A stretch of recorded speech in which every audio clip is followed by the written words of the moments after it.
Hello, my friend. Good day. So I want to tell you an interesting story. About a month ago, I was in the south of Greece in the Peloponnese, and I rented a motorcycle for the day, and I drove through the Tegetos mountain range, which is the mountains bordering ancient Sparta. And I met King Leonidas there when I arrived in Sparta. Well, I met the statue of him anyways. But interestingly, that journey through those mountains was something that I will never forget. It's believed that as a warrior culture, where all of the young Spartans were trained to be soldiers, and only to be soldiers, the Spartans sent their young men into these mountains to learn how to survive on their own. And it is commonly depicted as a very harsh, bitter, kind of dog-eat-dog place.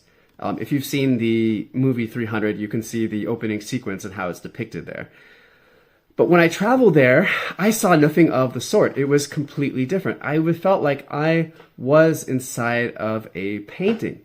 It was autumn, and there were trees of auburn and burgundy and marigold, multitudinous mountain crescents, these quaint little Mediterranean villages, like tucked into the sloping hillside.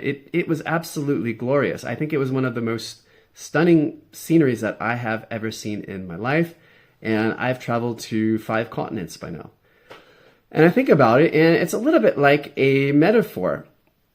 In popular consciousness, in our consciousness, we tend to think that the only way to succeed, to reach a goal in life, is through this harshness, through this bitterness, through pain, struggle, sacrifice, years of paying our dues and, coming up the hard way. And what if that really wasn't the case? What if thinking like this actually forms the chains that hold us down to conform to this harsh reality? What if merely believing that the pathway to success is full of hardship and struggle is actually preventing us from getting the ideal reality that we want? Our subconscious minds respond to energy, emotions, and the thoughts that live inside of our head. The subconscious does not respond to commands the way the conscious mind does. And so the more we fill our heads with thoughts of struggle, sacrifice, adversity, and the bitter feelings that these things create in us, the more our subconscious minds will think that is what we want. It's not really so discerning. Now, everything in our physical world is potter's clay to our imagination, to what we visualize. And interestingly, the easiest and most effective way to create the future we want is to put our imagination to work to mentally create it in our present. The more that we hold ourselves in the state of our wish or our goal fulfilled, the more likely it is to manifest, to reflect in our physical reality. And so conversely, by not focusing on thoughts of struggle, sacrifice, other things that cause hardship and pain, the more likely we are to actually avoid those things in reality. I'll give you an example. So if you tell an alcoholic, consciously say to an alcoholic, stop drinking, their subconscious mind only pays attention to the word drinking. The subconscious latches onto what it wants. Similarly, if you were to say to someone, I don't want drama, or I don't want any negativity, unknowingly, you are subconsciously attracting those things into your life. Your subconscious mind doesn't know how to tell the difference. It doesn't understand the nuances. It simply retains the idea. This is a concept that I am ashamed to say locked me in place for many years. My father was a very successful entrepreneur and inventor. And 2 of the companies he started in the golfing industry, Odyssey Golf and Alula Golf, today employ thousands of people around the globe a decade after he has passed away. I used to think that I could never fill his shoes, that I could never live up to this high example that he set, that even trying to be half the man that he was would be impossible. It would always be out of reach for me. And as a result, my reality for years constricted itself to conform to this belief that I had. Today, instead, I envision myself as someone who is already living a life of abundance, someone who's already successful, someone who's already wealthy, someone already well respected, already influential, someone who is already likable and already lovable. And because I already imagine myself as that person, it makes it infinitely easier to actually be that person. I spent so many years trying to be the man that I wanted to be, always feeling like I was falling short, and I didn't realize that I was already that person. And I was finally able to step into the shoes of actually being that person. My friend, when we see life as a struggle, or the road to success as a struggle, it will always feel like a struggle, and we will never be able to lock ourselves, break free from that cycle that is locking ourselves and keeping us down. I want to share with you a psychological concept. It's called the theater of the mind, and it was coined by Maxwell Maltz, the author of Psycho-Cybernetics. Maltz had a background as a cosmetic surgeon. He taught his patients to he helped his patients to physically transform their entire appearance. He discovered something troubling through his work.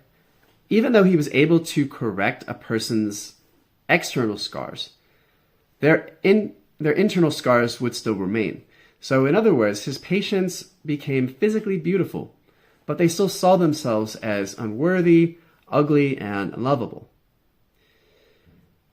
To achieve success, you need to develop a practice of influencing your subconscious mind that allows you to see and consider yourself a success first. You need to be able to happily achieve rather than feeling the need to achieve to be unhappy. You need to shake off that feeling of unworthiness, of unlikability, of unlovability. If you want to do great things, you need to visualize yourself doing those things in your mind's eye, being that person, creating vivid mental images. If you want to give a great speech, notice how confidently you stand on the stage, gesturing and speaking. Listen to the sound of the crowd as they give you a standing ovation and they roar their approval. All right, so here's what to do next. As we've discussed in this lesson, the best way to create your ideal reality is to selectively choose the ideas and the thoughts that you want to have and allow them to have a permanent home in your conscious and subconscious minds. Do not entertain undesirable feelings. Although they may come as visitors from time to time, it happens to all of us. Don't let them become permanent guests in your mind. Instead, learn how to use your imagination to overcome the reality that you don't want and to shape it in a different image. When you go to sleep at night and look back on your day, look at the day as the way you would have liked it to be. See it as better than it was. When you go to, if you received a rejection email, somebody didn't respond to your email, imagine instead receiving the email that you would have liked to have received. If you fell short attempting something, imagine instead the outcome that you wish you would have had. These thoughts just before we go to sleep at night enter into our subconscious mind and they go to work to shape our destiny during the 7 or 8 hours that we spend in bed. Always use the present tense.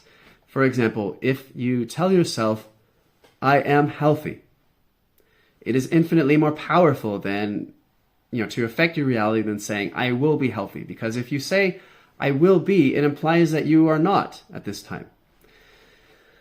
And whenever you reinforce this belief to your subconscious that you are not, ill health will remain as the result. The physical reality around us is nothing more than confirmation of the belief that we have in our subconscious mind. And so the better that we become at influencing our subconscious through our words, through our thoughts, through our ideas and our emotions, the greater our capacity to grow and to step into the shoes of the person that we actually want to be. So that's it for this lesson, the art of getting great things to happen. I will catch you in the next one. Thank you so much for watching.